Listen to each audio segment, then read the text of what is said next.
Welcome to the Rim Break Rodeo. We hope this video helps.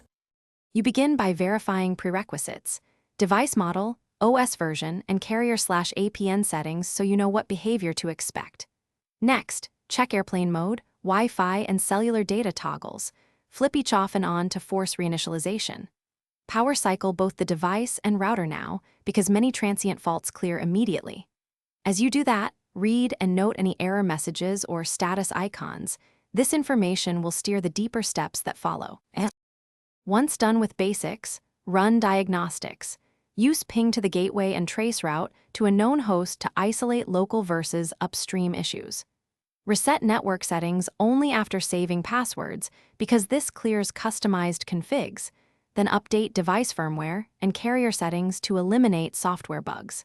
Inspect the SIM physically and test it in a second device, while logging RSSI and SNR values.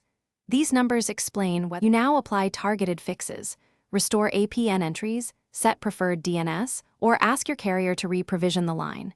These actions fix most persistent connection faults.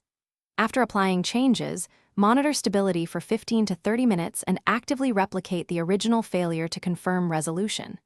If the issue persists, collect diagnostic logs, note timestamps, and escalate to carrier support or repair service. One tip: enable detailed logging before tests so technicians get actionable data quickly.